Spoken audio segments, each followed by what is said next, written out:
And now, Elmer Davis. The Battle of London goes on in its 12th night. 7 German attacks today failed to get beyond the outskirts of the city, though they dropped bombs along the lower Thames and, according to Berlin reports, hit the Tilbury docks and some oil tanks.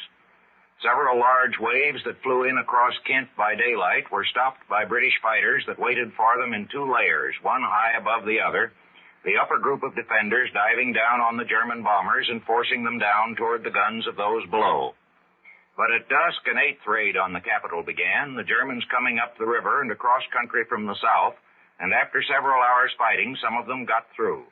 A number of heavy bombs were dropped in the West End, the residential and shopping district that took such a hard pounding last night, and latest reports are that there is much more dive bombing tonight than hitherto, which gives the Germans a better chance to pick their targets.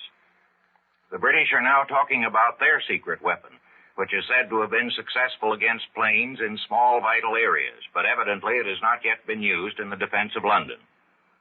Last night's British raids on Germany hit the ports of Hamburg and Bremen and the railroad center at Hamm, and there is much indignation in the German papers because bombs at Hamburg wrecked some apartment houses and caused some civilian casualties.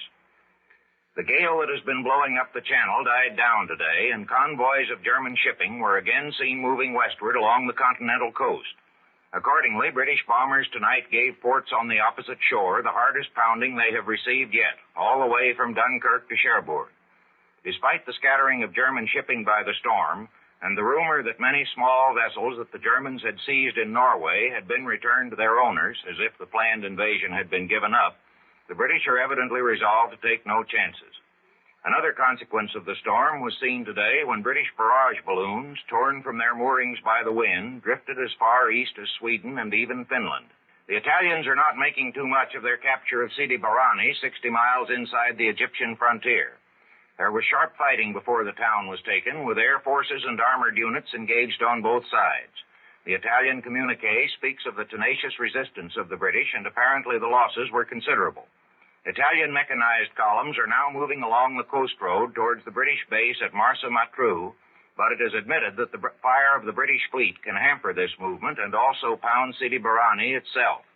The whereabouts of the Italian fleet are still unknown. Italian aviators bombed a British squadron in the Aegean, while British flyers were bombing Italian bases at Derna and Benghazi and sinking a destroyer. But it looks as if an Italian advance eastward in force will need naval support. And the Italian news agency Stephanie says that before abandoning Sidi Barrani, the British salted the wells. This, if true, is a still further handicap to the invaders, for water is one of the chief problems of any army in Egypt. The German Foreign Minister von Ribbentrop arrives in Rome tomorrow for a consultation which the Italians say may plan an attack on Gibraltar with Spanish support. But the Spanish minister, Serrano Suñer, who is now in Berlin, has been talking of the recovery of Gibraltar only after the Axis powers have established their new order in Europe. In Washington, the Senate debated the excess profits tax bill while the Army let a big contract for anti-aircraft searchlights. Mr. Wilkie's trip through the Southwest by train and plane brought him tonight to San Bernardino, California, where he said that Senator Hiram Johnson, whom he described as a fighting, fearless liberal, was his boyhood idol. 2 days ago in Kansas, he said that about Walter Johnson.